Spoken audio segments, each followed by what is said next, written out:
अस्सलाम वालेकुम dear students, this is Mohammad Naveed Jafar. आज हम उसी की लेक्चर सीरीज़ का नेक्स्ट टॉपिक डिस्कस करेंगे। आज लिमिट्स एंड कंटिन्यूटीज, लिमिट्स से आगे जो हम बात करेंगे, अब हम आते हैं कंटिन्यूटी ऑफ द फंक्शंस के ऊपर कि ये फंक्शन की कंटिन्यूटी क्या चीज़ होती है। किसी ख़ास डिस्क्राइब्ड इंटरवल के अंदर जो फंक्शन कंटिन्यूस होता है उसका क्या मतलब होता है। सबसे पहले तो हम डेफिनेशन डिस्कस करते हैं कि कंटिन्यूटी कहते किस चीज़ को है। कोई भी आपके पास एक फंक्शन है, आप कहेंगे a function f of x is said to be continuous, या that is the continuous function at any number c. C वो पर्टिकुलर नंबर है जिसको लिमिट आपकी अप्रोच करती है। Let's say that x approach करता है 1 को तो सी 1 है, एक्स अप्रोच करता है 2 को तो सी यहाँ पे 2 है। वो कांस्टेंट नंबर है यहाँ पे। ये आपका फंक्शन कंटिन्यूस होगा इस नंबर पर if and only if, IFF means that if and only if it satisfies the following conditions। अगर वो इन conditions को satisfy कर जाता है। f of c is defined। एक एक बात को कोशिश करता हूँ मैं एक्सप्लेन करने की कि यहाँ पे मैंने लिखा कि पहली कंडीशन ये है कि जो आपका फंक्शन है वो c पर डिफाइंड होना चाहिए। इस बात का क्या मतलब है, साथ ही इसको ज़रा हम डिस्कस कर लेते हैं। आप अगर इस बात को देखते हैं कि इस बात का मतलब क्या है, तो स्टूडेंट्स इस बात से मुराद ये ली जाती है आपके पास कि f of c is defined means that, फ़र्ज़ करें आपके पास एक फंक्शन है f of x which is x square minus 2 minus 4 over x minus 2। ये आपने एक फंक्शन लिखा। अब हमने ये चेक करना है कि क्या ये function at x is equals to 2 defined है या नहीं। यानी कि मैं इसको चेक करता हूँ f of 2 पे। देखिए ना, मैंने यहाँ पे ये कहा कि f of c जो है आपका वो डिफाइंड हो। सो यहाँ चेक कर लेते हैं कि f of 2 डिफाइंड है या नहीं। सो स्टूडेंट्स ये आ जाएगा 2 square minus 4 over 2 minus 2, that is 4 minus 4 minus 0, और ये आ गया 0 by 0 which is indeterminate form. So ये फंक्शन आपका 2 पर डिफाइंड ही नहीं है। सो पहली कंडीशन से ये मुराद है कि आप जिस पे चेक करना चाह रहे हैं वो फंक्शन आपका डिफाइंड होना चाहिए at that particular value. Second one कि आपके पास जो लिमिट है वो एग्जिस्ट करनी चाहिए। अब स्टूडेंट्स लिमिट एग्जिस्ट करने से क्या मुराद होती है, पहले इस बात को समझते हैं। जब वो कहता है कि कोई एक लिमिट है, limit X approaches to F of X, और वो ये बात करे कि ये एग्जिस्ट करती है, तो इस बात से स्टूडेंट्स मुराद ली जाती है कि limit X approaches to negative F of x is equals to limit X approaches to positive F of X. Means that left hand limit जो है वो इक्वल्स होनी चाहिए राइट हैंड लिमिट के। तो अगर आपके पास जो लेफ्ट हैंड लिमिट है वो राइट हैंड लिमिट के इक्वल आ रही है तो आप कहते हैं कि इसकी लिमिट एग्जिस्ट करती है। आप देखिए ना, एक लेफ्ट और राइट लिमिट्स क्या होती हैं। एक लिमिट अगर 2 को अप्रोच कर रहा है x, आप कहते हैं कि x अप्रोच कर रहा है 2 को, तो ये अप्रोच दो तरह से हो सकती है। एक लेफ्ट साइड से अप्रोच हो सकती है और एक राइट साइड से अप्रोच हो सकती है। तो अगर आपकी लेफ्ट अप्रोच हो या राइट अप्रोच हो, दोनों सेंसेस के अंदर आंसर सेम आ जाएं तो आप कहते हैं इस फंक्शन की लिमिट एग्जिस्ट करती है।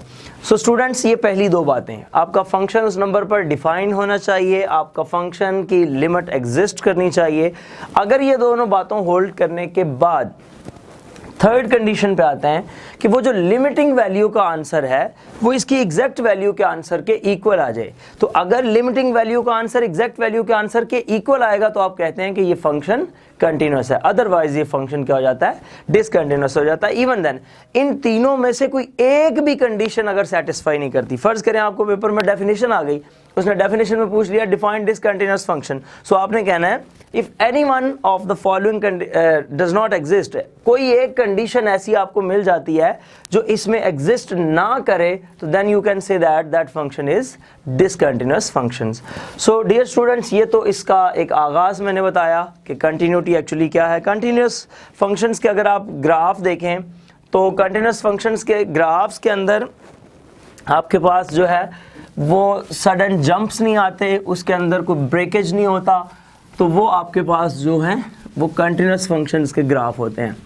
मिसाल के तौर पे मैं जस्ट आपके सामने शो करता हूँ कि आप कोई ग्राफ बनाते हैं किसी फंक्शन का, तो अगर ये आपके पास ये कंडीशन बन रही है सो दैट शोज कंटिन्यूटी। जैसे साइन फंक्शन है आपके पास, तो साइन का ग्राफ आप देखते हैं एक बड़ा स्मूथ वे से आप एक वेव्स को रिप्रेजेंट कर रहा होता है, so that shows that the function is continuous. एक ये बात कंटिन्यूटी में हो सकती है। अब डिसकंटिन्यूटी में क्या है, फर्ज करें ये तो हो गया कंटिन्यूस फंक्शंस के ग्राफ, आपके पास लीनियर फंक्शन आ जाता है, ये कोई ऐसा क्वाड्रेटिक है, स्मूथनेस है उसके अंदर, पैराबोला के अंदर, तो ऐसे फंक्शंस आपके पास कंटिन्यूस होते हैं। डिसकंटिन्यूटी के अंदर क्या होगा, आपका ग्राफ चल रहा है, लेट्स सपोज दैट, उसके अंदर सडन आपका ब्रेकेज आ गया। अब ब्रेक आया, ये ग्राफ चल रहा है और ये ब्रेक आ गया, तो जब ऐसी कोई सिचुएशन बन जाए कि ग्राफ्स के अंदर ब्रेक्स आना शुरू हो जाएं तो वो ग्राफ डिसकंटिन्यूटी को शो करता है। इसी तरह स्टूडेंट्स अगर जंप्स आ जाएं, आप देखें ये सिचुएशन बन रही है आपके पास, बज़ाहिर तो आपको बड़ा डिसेंट ग्राफ लग रहा है, आप सोच रहे होंगे कि ये कंटिन्यूटी को रिप्रेजेंट कर रहा है, लेकिन ये ग्राफ को कंटिन्यूटी को रिप्रेजेंट नहीं कर रहा। उसकी रीज़न ये है कि ये सडन जंप आया है, और जंप भी कैसा आया, अगर आपको थोड़ा आइडिया हो स्लोप के हवाले से मैं बात करूं तो हॉरिजॉन्टल लाइन की स्लोप जो है वो 0 होती है, और जो आपके पास वर्टिकल लाइन है उसकी स्लोप इन्फिनिटी होती है। तो इससे बड़ा जंप और क्या हो सकता है कि आप 0 से जंप करके इन्फिनिटी पे चले गए, so that function is discontinuous function. So इस तरह से कंटिन्यूअस और डिसकंटिन्यूअस फंक्शंस के ग्राफ्स को हम देख सकते हैं। सो डियर स्टूडेंट्स, अब हम आते हैं इसकी कोई एक आध एग्जाम्पल की तरफ, और उसके बाद हम फिर नेक्स्ट आगे मूव करते हैं। आप इससे रिलेटेड देखें, फ़र्ज़ करें मैं अगर बात करता हूँ जो है आपकी लिमिट एग्जिस्ट करती है नहीं करती, इस पे बात हो गई। मैं ज़रा इसको आगे लेके चलता हूँ, इसको एग्जाम्पल नंबर 4 मैं डिस्कस करता हूँ इस क्वेश्चन में, और फिर हम इंशाल्लाह एक्सरसाइज की तरफ आएंगे। एग्जाम्पल नंबर 4 है discuss the continuity of the function at x is equals to 3। वो कहता है कंटिन्यूटी ऑफ द फंक्शन को आपने डिस्कस करना है at x is equals to 3, और जो फंक्शन आपको दिया गया है f of x, that is example number 4। Function आपको स्टूडेंट्स दिया हुआ है एक्स स्क्वायर माइनस 9 आ गया, और ओवर है आपके पास x minus 3 when x does not equals to 3, और आंसर इसका है 6 if x is equals to 3। So continuity की अगर आपको तीनों कंडीशंस जहन के अंदर हों तो सबसे पहली कंडीशन हम क्या करते हैं, C1 मैं उसको नाम दे देता हूं कंडीशन 1। अब कंडीशन 1 के अंदर हम ये चेक करते हैं कि वो आपका जो गिवन फंक्शन है वो एट पर्टिकुलर वैल्यू जो भी गिवन कर दी गई है उसके ऊपर डिफाइंड भी है या नहीं है। सो आपने पहले तो ये चेक करना है at x is equals to 3, function को 3 पे चेक करें तो ये आपके पास f of 3 that is equals to, अब आपने भाग के इसके अंदर वैल्यू पुट करना शुरू नहीं कर देनी, आपने ये देखना है कि जो पीस वाइज फंक्शन आपको डिफाइन किया गया है उस फंक्शन के अंदर जब x 3 के इक्वल होता है तो आंसर क्या दिया हुआ है, 6 दिया हुआ है। So f of 3 is equals to 6 which shows that, अब ये कह दें विच इज डिफाइंड। सो जो पहली कंडीशन थी वो सेटिस्फाई कर गई, यानी कि हमारा C1 सेटिस्फाई कर गया।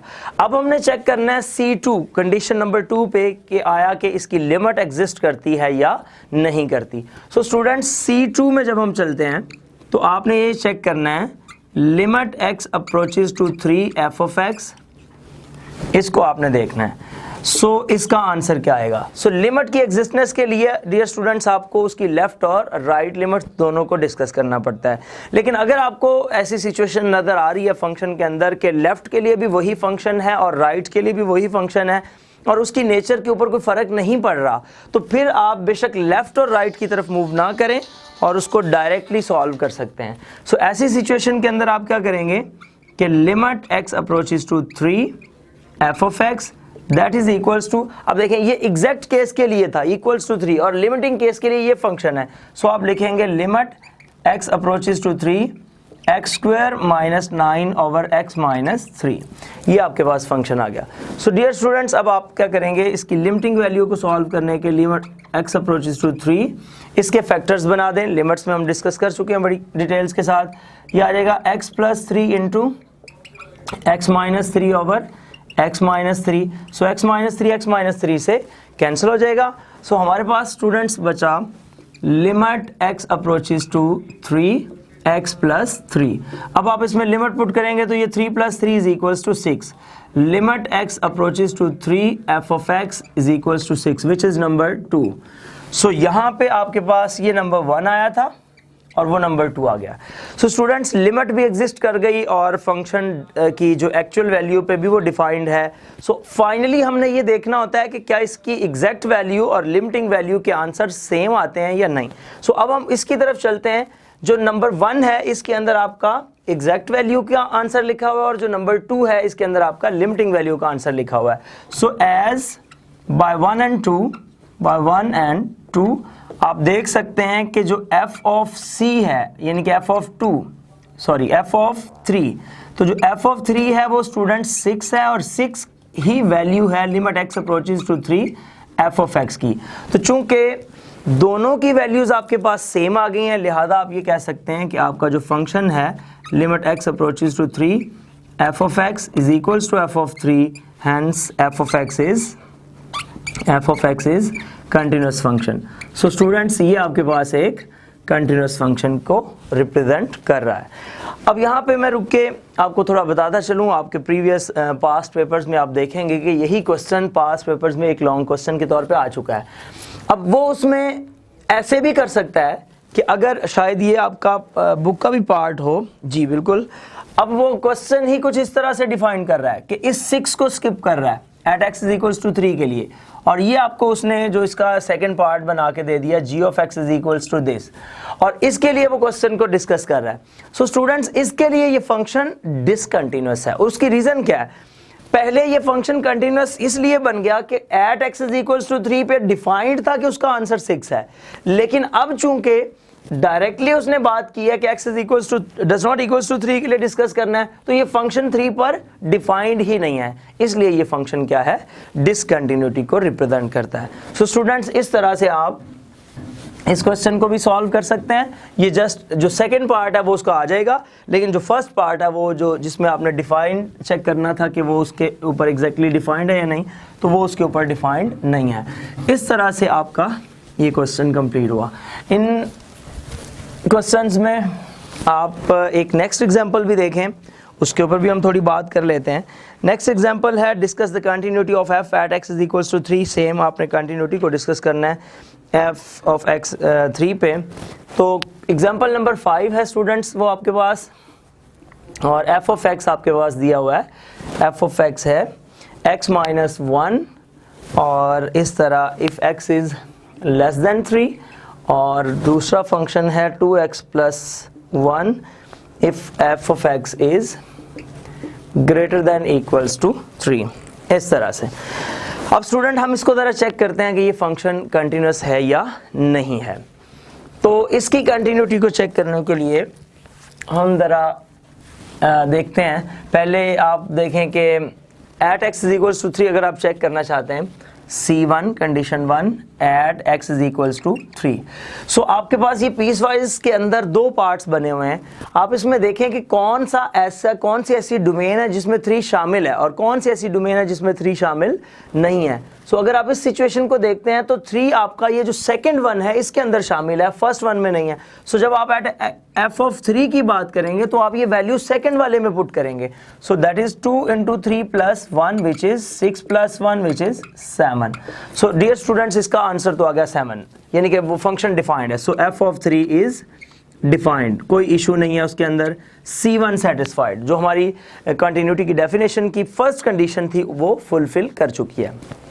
अब हम आते हैं C2 की तरफ। C2 में स्टूडेंट्स हमने चेक करना है कि limit x approaches to 3 f of x, इसका क्या रिजल्ट है, आया कि ये एग्जिस्ट करती है या नहीं। तो ये बात चेक करने से मुराद ये है कि हम इसकी पहले लेफ्ट लिमिट लें, फिर राइट लिमिट लें, और फिर हम इससे आगे सिनेरियो को देखते हैं। So limit x approaches to 3 f of x, अब ये लेफ्ट हैंड लिमिट की पहले मैं बात कर रहा हूँ, left hand limit. So students left hand limit का आंसर क्या बनेगा? 3 नेगेटिव, इसको ऐसे भी लिख सकते हैं, लिमिट x अप्रोचेस टू 3 के ऊपर एक नेगेटिव साइन, या लिमिट x अप्रोचेस टू 3 में से 0 माइनस करें, मतलब कि 3 से थोड़ा सा आप बिहाइंड पीछे आने की बात कर रहे हैं, तो वो ऑब्वियसली उसकी लेफ्ट पोर्शन ही कहलाएगी। सो स्टूडेंट्स यहाँ पे आप देखें limit x approaches to 3 negative f of x, तो यहाँ पे जो सिचुएशन बन रही है वो कुछ ये है, limit x approaches to 3 negative. अब देखें आपने देखना है कि इन दोनों डोमेन्स में 3 नेगेटिव से मुराद है x 3 से थोड़ा सा पीछे है। तो इन दोनों कंडीशंस में आपको कौन सी लगती है कि x जो है वो लेस देन 3 हो? तो ऑटोमेटिकली डियर स्टूडेंट्स आप देख रहे हैं कि ये जो फर्स्ट आपके पास डोमेन है वो ये 3 से लेसर है। सो आपका जो फंक्शन है वो ये आ गया x माइनस 1। सो स्टूडेंट्स ये आ गया 3 माइनस 1 दैट इज 2। अब हम आते हैं राइट हैंड लिमिट के लिए, that is limit x approaches to 3 positive f of x। so students limit x approaches to 3 positive. जी अब 3 पॉजिटिव से मुराद है कि राइट लिमिट, उसकी जो वैल्यू है वो राइट साइड पे हमने देखना है कहाँ पे मूव करती है। तो ये x greater than equals to 3, तो इसके लिए आपका फंक्शन बन जाएगा 2x plus 1 that is 2 into 3 plus 1 6 plus 1 which is 7। So as limit x approaches to 3 negative f of x, इसका आंसर हमारे पास कितना आया है 2। अब ये 2 जो हो वो इक्वल नहीं है 6 के, और 6 आंसर किसका है? Limit x approaches to 3 positive 7 limit x approaches to 3 positive f of x। So students आपने देखा कि अगर ये दोनों आंसर्स इक्वल नहीं है तो ऑब्वियसली ये दोनों लिमिट्स इक्वल नहीं है, तो आप ये कह देंगे कि limit x approaches to 3 f of x does not exist, लिहाजा आपके पास इस फंक्शन की लिमिट एग्जिस्ट नहीं की। सो स्टूडेंट अगर इस फंक्शन की लिमिट एग्जिस्ट नहीं की तो डिसकंटिन्यूटी की डेफिनेशन में मैंने आपको क्या बताया कि अगर कोई एक भी ऐसी आपके पास कंडीशन आ जाती है जो फुलफिल नहीं कर रही तो आपका फंक्शन डिसकंटिन्यूटी को रिप्रेजेंट करता है। सो दैट फंक्शन इज डिसकंटिन्यूअस। अच्छा, अब मैं ये एग्जाम्पल करने का मतलब मकसद ये था मेरा कि मैं लास्ट भी अगर आप देखें एग्जाम्पल के अंदर अगर आप उसका ग्राफ बनाएंगे तो वो कंटिन्यूटी को रिप्रेजेंट करेगा, उसके अंदर कहीं ब्रेक नहीं आएगा, कहीं कोई जंप नहीं आएगा। लेकिन अगर ये फंक्शन डिसकंटिन्यूअस है तो हम ज़रा ग्राफिकली भी तो चेक करें कि क्या ऐसी लॉजिक, क्या ऐसी रीज़न बन गई कि जिसकी बिना पे ये फंक्शन डिसकंटिन्यूअस हो गया। तो वो लॉजिक, वो रीज़न जानने के लिए हम ज़रा इसका ग्राफ बना के देखते हैं कि ये ग्राफिकली हमारे पास फंक्शन क्या बन रहा है। सो स्टूडेंट्स आपने 3 से बड़ी छोटी वैल्यूज जिसके अंदर पुट करनी है। सो अगर मैं एक ग्राफ बनाता हूँ यहाँ पे, मैं यहाँ पे इसका छोटा सा एक टेबल कंस्ट्रक्ट कर लूँ। मेरे पास ये x है, ये मेरे पास 1 है, y is equals to x minus 1, और ये है y is equals to 2x plus 1। चूँकि दो फंक्शंस हैं तो दोनों को मैंने सेपरेटली लिख लिया। सो 3-4 वैल्यूज हम पुट करते हैं और उसके बाद उसकी कंडीशंस को देखते हैं कि क्या सिचुएशन बनती है हमारे पास। सो स्टूडेंट्स ये हमारे पास आ गया। अगर मैं 3 से लेसर वैल्यू पुट करते हैं ना, 3-4 वैल्यूज़ के लिए, इसमें मैं 0 पुट कर लेता हूँ तो इधर मेरे पास आंसर आ जाएगा -1। इसमें मैं 1 पुट कर लेता हूँ तो मेरे पास आंसर आ जाएगा 0। इसमें मैं 2 पुट कर लेता हूँ तो मेरे पास आंसर क्या आ जाएगा 1। सो ये मैंने 2-3 वैल्यूज़ को लिया। इवन अगर मैं 3 भी पुट कर लेता हूँ तो 3 पुट करने से मेरे पास इसमें आंसर क्या आएगा 2। अगर कंडीशनल है वो, हालांकि उसमें शामिल नहीं है, लेकिन ग्राफिकल रिप्रेजेंटेशन के लिए मैं आपको समझा रहा हूँ। अब ये फंक्शन मैंने सेपरेट x की वैल्यूज़ के लिए क्यों रख लिया?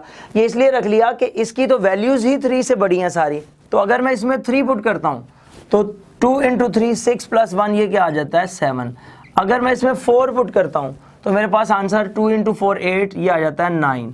अगर मैं इसमें जो है 5 पुट करता हूँ तो आंसर आ जाता है 11, और इसी तरह अप टू सो ऑन आप चलते जाएंगे। सो स्टूडेंट्स अब इसकी तरह ग्राफिकल रिप्रेजेंटेशन देखें, वैल्यूज से ही आपको वो जंप्स नज़र आ रहे हैं बड़े बड़े कि आप सिचुएशन को देख पा रहे हैं। अगर मेरे पास ये x1 है, यहाँ 2 है, यहाँ मेरे पास 3 है, ये 4 है और ये 5 है। सो स्टूडेंट्स आप ज़रा गौर कीजिएगा, इधर फिर -1 भी ले रहा हूँ, 0, और आई थिंक सो 0 से ही हमने स्टार्ट किया था। सो स्टूडेंट्स देखें, जब मेरे पास ये 0 था, ये नीचे नेगेटिव वैल्यूज़ हैं, -1। जब मेरे पास x 0 था तो y -1 था, यानी कि यहाँ से ये ग्राफ स्टार्ट हो गया। ठीक हो गया। जब x मेरे पास 1 था तो y मेरे पास 0 था, यानी कि ये यहाँ पे आ गया। जब मेरे पास ये पहली 0 पे है तो ये 0 यहाँ पे आ गया। Really sorry for that.